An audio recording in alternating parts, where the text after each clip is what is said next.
Kellogg's Frosted Flakes, Williamsport, Pennsylvania. The ultimate destination for Little Leaguers in this country and other countries as well. And tonight we're watching Japan and Mexico square off against each other in a must-win game for Mexico. These two teams met to start things off Friday night. Mexico had it. They were up big until Gingo Morioka, the leadoff hitter for Japan, hit a 3-run home run in the 6th inning. And then tonight, the big blast so far off the bat of Karami Shinozaki. That home run came in the 4th inning, and it gave Japan a 3-2 lead. We're about set to begin the top of the 5th inning, and as we talked about at the top of the telecast, the 13th meeting head-to-head between Japan and Mexico, with the series deadlocked at 6-6.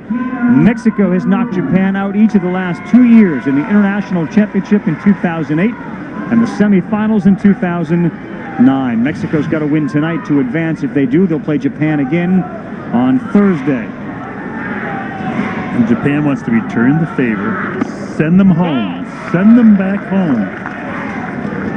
Just as Mexico did to Japan the last 2 times they met. Gingo Morioka, the man that hit that home run on Friday, the leadoff hitter, back in his leadoff spot after being pinch hit for. That's a strike. 1-1.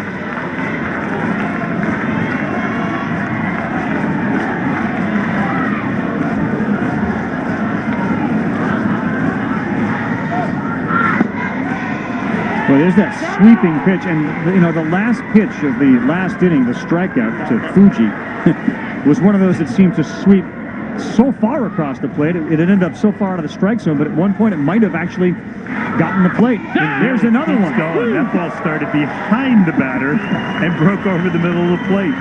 With that crossfire action and the ball breaking like that, very difficult for a left-handed hitter staying there. You see the spin of the ball, you see it rotating away from the hitter. Catcher catches it perfectly, and you can't ask a left-handed hitter at 12 years old to stay in on that pitch. You just can't do it. Ichiro Ogasawara. That ball doesn't get in over the plate, and he drops behind in the count 1-0. Ogasawara singled in the 1st inning and had a double in the 3rd. He's a terrific little player, one of the captain-type guys on this team. Ignites the rest of the offense. There he just got that breath out. He's ready to go. 5'2", 100-pounder. Single, double, and now a swing and a miss. 1-2. Well, give Jorge Morris credit. He has come in, given up nothing but a single and struck out 4 of the 5 batters he's faced. This one lifted. It's going to be playable for the first baseman, Penalosa. Oh! Off of his glove. Penalosa had a great beat on that ball. Penalosa actually has been replaced in the first base by Alvin Flores. That's right. That literally just happened. There's Flores going back on this ball, knowing this ball's rotating away from him. He has a good beat at it. He reaches out. It just hits off the end of his glove. He'll learn it will continue to go away as it comes down and reach a little further next time. Outside, Penalosa's moved to left field. Alarcon's in center. Rios is in right. The glasses threw me off. The 2-2 pitch to Ogasawara. Shortstop fields and throws across. And we have 1 man up and 1 man down. Ogasawara retired as Buendia throws to the first baseman.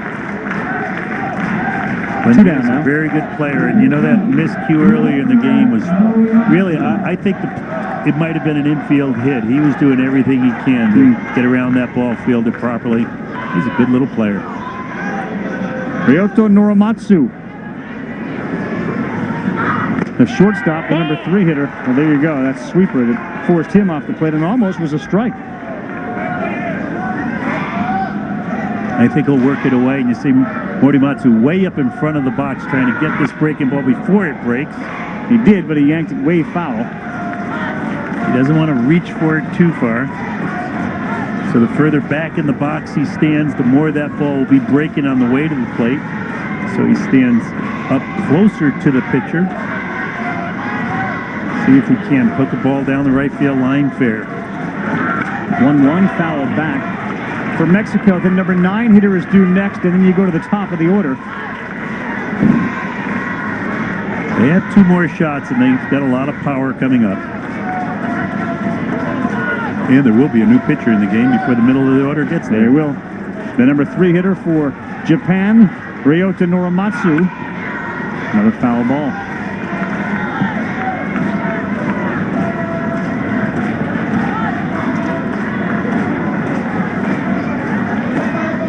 Norimatsu stands up there, plays shortstop, is a total captain of his team. You watch him on defense, he directs every player on every pitch, tells them what to do, tells them to be ready. 1-2, he delivers a shot into right field, and Norimatsu is on for the second time tonight. Now that's exactly knowing what you want to do when you get to the plate and executing when you have a chance. This ball's moving away from him, but not so far away that he can't reach it. He moved up in front of the box so that he could pull it. He pulled it hard in the hole. You see this ball moving away. It's on the outside part, but he hooks it between the first and second baseman. And he's on first with 2 outs. Ryusuke Ikeda comes up as a pinch hitter. I'm going to have a couple of choices over there as who is going to come up, but it's Ikeda who comes up. Outside, ball 1. They tell me that Ikeda hits left-handed pitching well, and it's amazing that you would know at a Little League level who it is that your platoon players are. They say if he gets an inside pitch off a left-hander, he usually sends it sailing. Now, so far, Mares is staying away to Ikeda. And wouldn't it be amazing if Mexico had the same scouting report and actually knew that he liked balls on the inside? Given the intensity of the rivalry, it wouldn't shock me. It wouldn't shock me one bit. Ooh, Ikeda took a good hack at that one.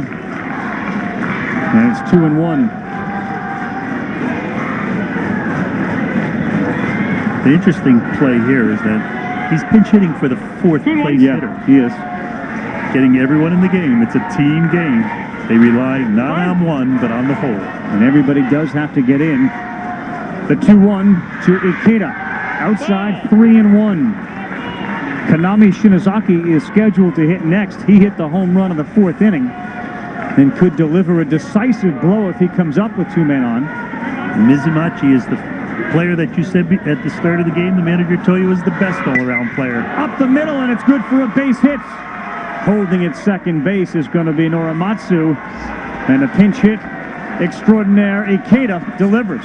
Know your talent and use it when you can. Here's a ball that gets to the inside third of the plate, and just as scripted, is hit very hard by Ikeda up the middle.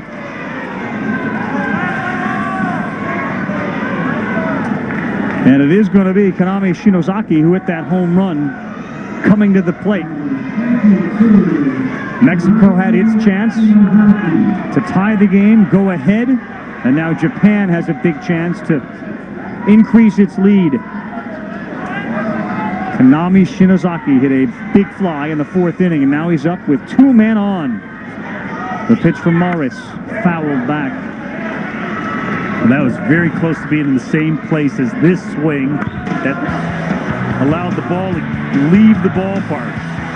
The home run, the pitch was a little more inside. This ball was out on the outer third of the plate. But Shinozaki had a very good swing, just fouled it off. The 0-1.